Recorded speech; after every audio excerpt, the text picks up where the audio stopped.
Hello, good morning, friends. So today we are going to discuss about one more chapter of 11th standard. So standard 11, chapter number 2, and the name of the lesson, name of the chapter is "We Are Not Afraid to Die If We Can All Be Together," and it is written by Jordan Cook and Alan East. Okay, so before we start the chapter, we will talk about some information, some introduction about the lesson. So let's get started. We are not afraid to die if we can all be together. Very nice lesson written by Jordan Cook and Alan East. If you see the introduction about Jordan Cook, so he's a Canadian sailor, born in Toronto, Canada, and then his parents, Stephen Cook and Linda Cook, he had a great interest in writing stories. He was inspired by Captain James Cook, who had done world voyage 200 years ago. So world voyage means when you travel by sea or by ship. आप जब सी में मुसाफिर करते हैं या फिर उसमें जाते हैं तो उसको हम बोलेंगे voyage. जो सी टूर होता है उसको या फिर ओशन में जाते हैं तो उसको हम बोलेंगे voyage 200 years ago. तो जो कैप्टन जेम्स कुक है उन्होंने 200 साल पहले वर्ल्ड वॉयज किया था. वो पूरे समुद्र में पूरे वर्ल्ड में घूमे थे 200 साल पहले, और उनसे इंस्पायर्ड होकर उन्होंने खुद ने डिसाइड किया कि मैं भी एक दिन वर्ल्ड वॉयज के लिए निकल पड़ूंगा. So he decided and he go with his family and 2 more crewmen. If we talk about characters, which are the characters in this chapter, so the main character Jordan Cook, the author, his wife Mary, his 2 kids Susan and Jonathan, and 2 crewmen. Okay, I have written here Wave Walker. So Wave Walker is the name of their boat, and it's 23-meter long, 30 ton. So weight and wooden hull, beauty and professionally built. तो उनका जो boat था वो professionally built हुआ था और already उन्होंने कई बार ट्राई किया था कि रफेस्ट वेदर में वो सर्वाइव कर पाता है या फिर नहीं कर पाता. तो जैसे हमने देखा कि इंट्रोडक्शन अबाउट जॉर्डन कुक, वो born on December 3rd December 1978 in Toronto. He was also called Canadian sailor. He is son of Stephen Cook and Linda Cook, and he had great interest in writing stories. Okay, so characters: Jordan Cook, writer. He was 37 years old businessman. His wife Mary, his son Jonathan, who is 6 years old, and Susan, his daughter, 7 years old, and 2 more crewmen. But उनका जो सफर था वो half में बीच में एक hall था उनका south Africa Cape Town में, और वहां से वो लोग क्रूमैन को वहां से हायर करके उनको साथ में ले जाते हैं. और जो क्रूमैन होते हैं उसके नाम होते हैं लैरी विजिल जो अमेरिकन होता है, एंड स्विस का एक दूसरा आदमी था हर्ब settler. So there are 2 crewmen, they join them later on. उनका जो जर्नी था it will take almost 3 years. वो 3 years लेने वाला था. And the total distance of the journey is 2,55,000 kilometers. 2,55,000 kilometre उनका पूरा जर्नी था. तो 3 साल में पूरा करने वाले थे. And their journey started from Plymouth, England. उनका जो जर्नी था वो इंग्लैंड प्लायमाउथ से शुरू होने वाला था, और उन्होंने जुलाई 1976 तब उन्होंने ये जर्नी स्टार्ट किया अपने वेव वॉकर के साथ. अपने बोट जो था, अपनी शिप थी वेव वॉकर, उसमें बैठ के वो लोग उन्होंने जर्नी स्टार्ट किया फ्रॉम प्लायमाउथ, इंग्लैंड से लेके वो लोग. उनका जो 2 फेज होता है, टोटल जो उनका जो टूर होता है, जो उनकी जर्नी होती है, उसमें टोटल 2 फेज होते हैं. तो फर्स्ट फेज में वो लोग प्लायमाउथ इंग्लैंड से लेके ऊपर से लेके नीचे कैपटाउन, नीचे साउथ अफ्रीका है. आप जब आप मैप देखोगे तो मैप के अंदर इंग्लैंड है, उसको वहां से आप देखोगे स्टार्ट करोगे तो नीचे जाके साउथ अफ्रीका आएगा, वहाँ पे केप टाउन है साउथ अफ्रीका में। वो लोग वहाँ पे होल्ड करते हैं और वहाँ से उनके जो क्रू मैन है उसको लेके वो आगे उनकी जो जर्नी वो कंटिन्यू करते हैं। उनका जो फर्स्ट फेज है वो होता है 1,05,000 किलोमीटर। जो पहला फेज होता है वो 1,05,000 किलोमीटर का होता है। वो प्लायमाउथ इंग्लैंड से लेके केप टाउन साउथ अफ्रीका तक। और फिर उसके बाद उनकी जो जर्नी होती है वो ज़्यादा टफ होती है, क्योंकि वो लोग जाने वाले थे वहाँ से लेके ऑस्ट्रेलिया तक। केप टाउन साउथ अफ्रीका से वो लोग जाने वाले थे ऑस्ट्रेलिया, और नीचे पूरा ओशन है, पूरा सी है। और जब मैप में आप देखोगे तो बीच में आता है इंडियन ओशन, तो उनको पूरा इंडियन ओशन उसको पार करके उस साइड ऑस्ट्रेलिया तक जाना था। साउथर्न इंडियन ओशन आता है और वहां से वो लोग पहुंचेंगे ऑस्ट्रेलिया में। ओके, तो ये लेसन में उन्होंने बताया कि उनकी जो जर्नी थी केप टाउन से लेके ऑस्ट्रेलिया तक, तो वो बहुत ही खतरनाक जर्नी थी। और जो वेव्स थे, पानी की वेव्स थे, और जो वेदर था वो बहुत ही खराब हो जाता है। उनका जो बोट होता है या फिर शिप होती है वेव वॉकर, वो भी डैमेज हो जाती है और उनको भी कई बार चोट लगती है। और वो ऐसे ही मानते हैं कि अभी हम नहीं बचेंगे, लेकिन उनका जो करेज था और उनने जो हिम्मत दिखाई, उसके बाद वो लोग वहाँ से एक आइलैंड की ओर निकल पड़ते हैं और एक आइलैंड ढूंढ के वहाँ पे आइलैंड में वहाँ पे वो लोग रुक जाते थे। So this is the theme of the story. We are not afraid to die if we can all be together. You can see the title of the story, we are not afraid to die. हमें डरने का, हमें मरने का कोई भी डर नहीं है। We can all be together, अगर हम साथ में हैं तो हमें कोई डर नहीं है। Okay, so I hope you understand the theme of the story. Now let's begin the story, and it's lesson number 2, chapter number 2. We are not afraid to die if we can all be together.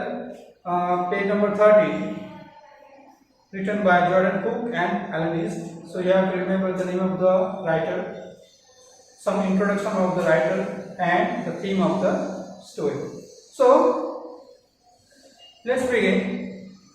In July 1976, my wife Mary, son Jonathan 6, daughter Suzanne 7, and I set sail from Plymouth, England, to duplicate the round the world voyage made 200 years earlier by Captain James Cook. So, in July 1976, जुलाई में 1976 में उनकी wife Mary, उनका सन Jonathan जो 6 साल का था, उनकी daughter Suzanne 7 साल की, एंड आई मतलब जो ऑथर है वो खुद, सेट सेल फ्रॉम प्लायमाउथ, उनकी जर्नी स्टार्ट होती है 1976 इंग्लैंड से, to duplicate the round the world voyage made 200 years earlier by captain James Cook. तो उनका जो वर्ल्ड वॉयज था वो डुप्लीकेट मतलब उसको कॉपी करने के लिए, उसको डुप्लीकेट फिर से दोहराने के लिए, जो जेम्स कुक कैप्टन ने एक बार किया था 200 साल पहले, वो सेम थिंग वो लोग करने वाले थे। वॉयज ने आपको पहले ही बता दिया उसका meaning, sea journey. For the longest time Mary and I, 37-year-old businessman, had dreamed of sailing in the wake of the famous explorer. And for the past 16 years, we have spent all our leisure time honing our seafaring skills in British waters. तो बहुत साल पहले मतलब बहुत time से वो लोग, for the longest time, बहुत टाइम से, मैरी एंड आई मतलब मैरी और वो खुद जो 37 years old बिजनेसमैन थे, उन्होंने एक सपना देखा कि वो लोग जो फेमस एक्सप्लोरर मतलब कैप्टन जेम्स कुक है उसको फिर से दोहराए। और उनका 16 साल की उन्होंने उतना स्पेंड टाइम किया। He had spent 16 years, 16 साल उन्होंने स्पेंड किया। उन्होंने पूरा प्लानिंग किया, उसने खुद वेव वॉकर बनाया, उसके बनाने के बाद उसको चेक किया कि वो रफेस्ट वेदर में काम करता है कि नहीं करता है। तो 16 साल लगे। उसके बाद all over leisure time, leisure means free time, जहाँ पे आपको कुछ काम नहीं होता है तो उसको हम लेजर टाइम बोलेंगे, free time. Horning, horning means sharpening, our seafaring skills।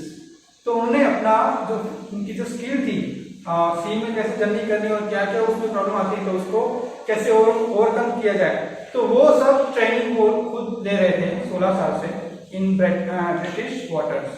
तो ब्रिटिश वाटर में मतलब ब्रिटिश की सी में या ओशन में वो लोग ऐसे खुद को ट्रेन कर रहे थे और खुद को शार्पन कर रहे थे कि ताकि उनको आगे जाके जो उनकी जो जर्नी थी उसमें उनको प्रॉब्लम ना हो। Our boat, Waywalker, a 23 meter, 30 ton wooden hull beauty, had been professionally built and we had spent months fitting it out and testing it in the roughest weather we could find. So our boat, Waywalker, उनकी जो boat थी Waywalker वो 23 metre long थी, 30 ton उनकी wait थी। Wooden hall beauty जो अच्छे wooden से अच्छे लकड़े से बनी थी and had been professional built, उसको प्रोफेशनल बिल्ड किया गया था। काफी टाइम लेके उनको अच्छी तरह से उनको बिल्ड किया, उनको अच्छी तरह से बनाया ताकि उनको प्रॉब्लम ना हो। And we had spent months fitting it out, उन्होंने काफी महीने उनको फिक्स करने में लगाए। In the end testing it in the roughest weather we could find, उसको टेस्ट भी किया कि कैसे रफेस्ट वेदर में उसको सर्वाइव कर सके। The first leg of our plan 3 year 1,05,000 km journey passed pleasantly as we sailed down the west coast of Africa to Cape Town. There before heading east we took on 2 crewmen, American Larry Vigil and Swiss Herb Sadler, to help us tackle one of the world's roughest seas, the Southern Indian Ocean. So the first leg of our plan 3 year, first leg means portion, first part, the first part of our plan 3 year। तो उन्होंने जो 3 साल का जो planning बनाया था उसमें जो पहला फेज था, पहला पार्ट था या तो भी पहला पोर्शन था वो 1,05,000 किलोमीटर 1,05,000 किलोमीटर का था। वो जर्नी उन्होंने they passed pleasantly as we sailed down the west coast of Africa to Cape Town। वो उन्होंने अच्छे से विदाउट एनी प्रॉब्लम उन्होंने उनको पार कर लिया और वो लोग पहुंच गए अफ्रीका केप टाउन में। और वहां से वो लोग देयर बिफोर हेडिंग ईस्ट में जाने से पहले उन्होंने क्या किया, वी टूक ऑन 2 crewmen, उन्होंने 2 crewmen उनके साथ में ले लिया क्योंकि उनको पता था कि आगे बहुत ही मुश्किल आने वाली है, तो कोई 2 और आदमी जो अच्छे से जानता हो उनको चाहिए। सो अमेरिकन लैरी विजिल, 2 आदमी थे उसमें, एक अमेरिकन था Larry Vigil and Swiss Herb Seigler, और एक स्विस था Herb Seigler, to help us tackle one of the world's roughest seas, वो भी उनको हेल्प करने के लिए आगे आ गए, द साउथर्न इंडियन ओशन, ताकि वो हेल्प कर सके क्योंकि जो साउथर्न इंडियन ओशन था वो it was and it is one of the roughest ocean. So page number 14। On our second day out of Cape Town, we began to encounter strong gales. For the next few weeks, they blew continuously. Gales did not worry me, but the size of the waves was alarming, up to 15 meters as high as our main mast. So, on our second day out of Cape Town, तो उन्होंने Cape Town को पार कर लिया और दूसरे दिन था जब वो वहां से निकले। On our second day out of Cape Town, we began to encounter strong gales. तो वहां से जब जर्नी वो स्टार्ट करते हैं तभी से उनको स्ट्रॉन्ग गेल्स का सामना करना पड़ता है। तो एनकाउंटर मतलब to face and strong gales, तो गेल्स मतलब स्ट्रॉन्ग विंड, हवा, तो बहुत ही जोर से हवा वहां पे उनका सामना करना पड़ता है। For the next few weeks they blue continuously, तो नेक्स्ट फ्यू वीक्स कुछ हफ्ता के लिए कुछ वीक्स के लिए वो ऐसे ही रहता है, उनका जो वेदर होता है सी जो इंडियन मौसम होता है उसका, तो वो वहाँ पे चेंज नहीं होता है। दे ब्लू कंटिन्यूसली, और जो हवा होती है वो कंटिन्यूसली ऐसे ही स्ट्रॉन्ग ब्लू करती है। Gales did not worry me but the size of the waves was alarming, तो जो हवा है उसकी प्रॉब्लम नहीं थी, उसको उनकी प्रॉब्लम नहीं थी, was not worry about the Gales but he was worry about size of the waves, उनकी जो साइज थी, वेव की जो साइज थी वो बहुत ही अलार्मिंग थी। So it is a alarming point of their journey. because the waves are too high and they are as high as the main mast. Main mast क्या है? अभी आपको बोट के बारे में कुछ देखना पड़ेगा कि जो बोट होती है उसमें बीच में बड़ा सा लकड़ी का पोल होता है, तो जो मेन पोल होता है उसको हम बोलेंगे मेन मास्ट, ठीक है। और जो कपड़ा लगता है उसको हम जीप बोलेंगे, और उसकी दूसरी तरफ छोटा सा जो छोटी वाला जो मास्ट होता है उसको हम बोलेंगे स्टॉर्म जीप या तो फिर जीप सेल। और जो मेन कपड़ा होता है जो बड़ा वाला उसको हम बोलेंगे मेन सेल। तो दो सेल होते हैं, तो मास्ट होता है जो बड़ा सा पोल होता है वो, उसके एक तरफ होता है मेन सेल, दूसरी तरफ होता है स्टॉर्म जीप या तो फिर जीप सेल। उसके नीचे अगर आप जाओ तो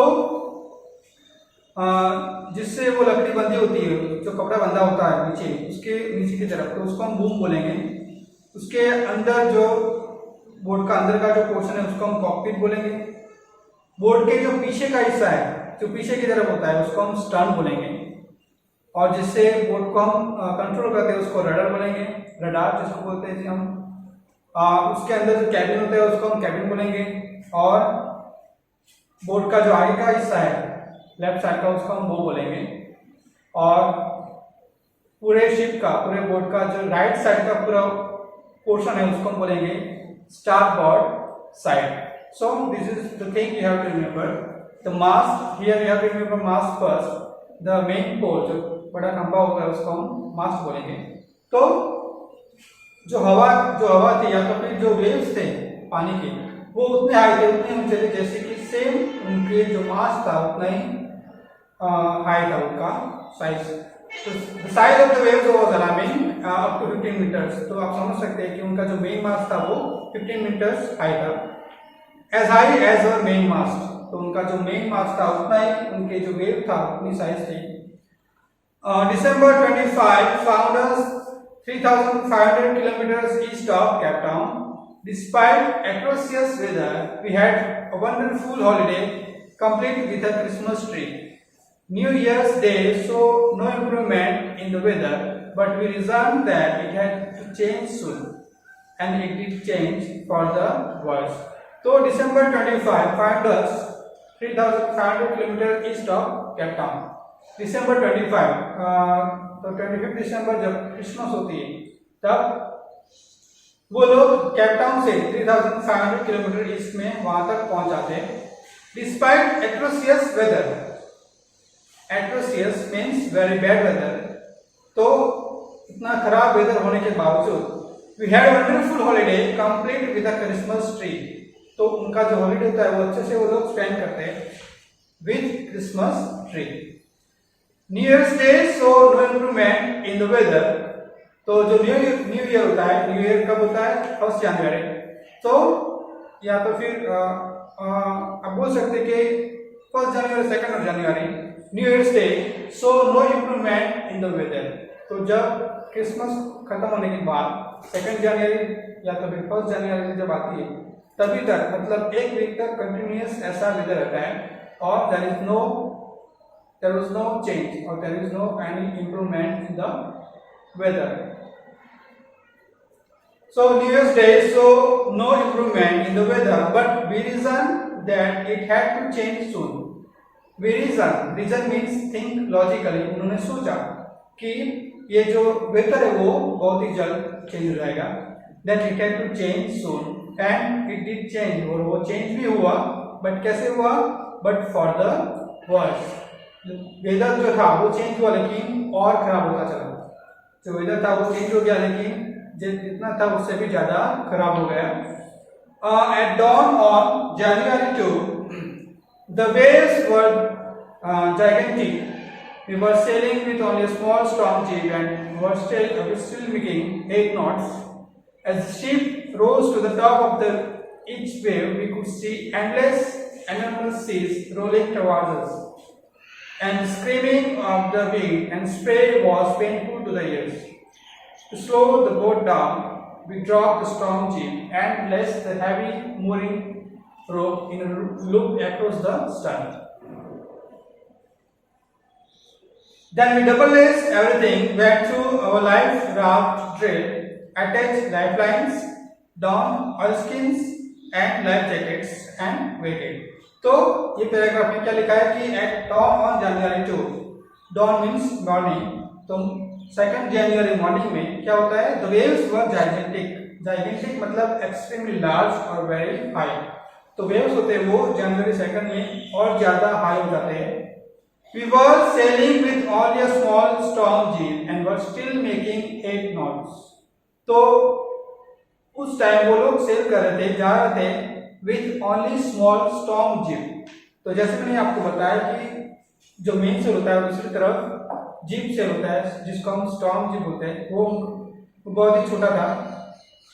So they are sailing with only a small storm jib and were still making 8 knots. Still making 8 knots. तो यहाँ पे 8 knots का मतलब होता है, ये knots consider a distance or you can say a speed. So knots is consider a speed 8 miles per hour. You can say 15 kilometre per hour. तो उस टाइम वो लोग 15 किलोमीटर पर आवर की स्पीड से वो लोग जा रहे थे. As the ship rose to the top of which we could see endless enormous seas rolling towards us. तो एज द शिप रोज, जैसे कि जो शिप था वो वेव के साथ ऊंचा उठता था और जब हम देखते थे सामने तो उनको सिर्फ क्या दिखाई देता था, सिर्फ पानी और बड़े बड़े वेव्स जो थे वो उनके सामने जैसे कि आ रहे हैं. So we could see endless enormous means large seas rolling towards us, जैसे कि बड़े से वेव्स हमारे तरफ आ रहे हैं. And screaming of the wind, screaming मतलब चिल्लाना, स्क्रीमिंग ऑफ द विंड मतलब हवा की जो आवाज आती है वो. And spray was painful to the ears, जो स्प्रे मतलब तो हवा आती है और उससे के साथ पानी भी आता है, तो उसका जो आवाज होती है वो आवाज उनको चुभती है उनके कानों में. It was very painful for them. To slow the boat down, we dropped the storm jib and laced a heavy mooring rope in loop across the stern.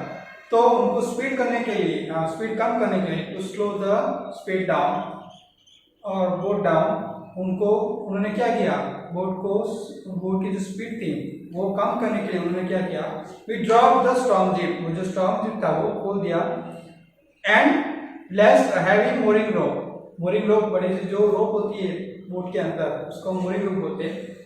In a loop across the stern, तो stern जैसे कि आपने पहले ही देख लिया, जो boat का जो पीछे का हिस्सा होता है उसको हम बोलेंगे स्टर्न. सो उन्होंने क्या किया, जो स्टॉर्म था उसको खोल दिया और जो mooring rope था उसको पीछे बांध दिया ताकि स्पीड था वो कंट्रोल में रहे. Then we double lace everything went through our life raft drill, और उसके साथ साथ उन्होंने सब कुछ डबल लेस, सब कुछ फिर से बांध लिया, फिर से टाइटन कर लिया ताकि वो खुल ना जाए. We double lace everything went through our life raft drill, और जो लाइफ राफ्ट ड्रिल मतलब छोटी सी बोट होती है उसके साथ इमरजेंसी बोट जिसको बोलते हैं हम, वो भी उसके साथ उन्होंने टाई अप कर दी अच्छी तरह से. Attach life lines, don oilskins, don मतलब to put on, to wear, oilskins मतलब waterproof jacket and life jackets. तो उन्होंने सब कुछ रेडी कर दिया कि उनको डाउट था कि अभी वेव की जो हाइट है वो भी ज़्यादा बढ़ रही है, मौसम ज़्यादा खराब हो रहा है, तो better we will do some precautions, so if something happen we will be safe. तो उन्होंने सब कुछ ऐसे से बांध लिया. They put on their waterproof jacket and life jacket and waited, और वो वहाँ पे वेट करते हैं. Okay, so this is part 1 of We Are Not Afraid to Die, We Can All Be Together. In part 2 we will discuss more about this lesson. Okay, so this is it for today. We will discuss more about in next chapter, in next video. Okay, thank you so much, have a nice day.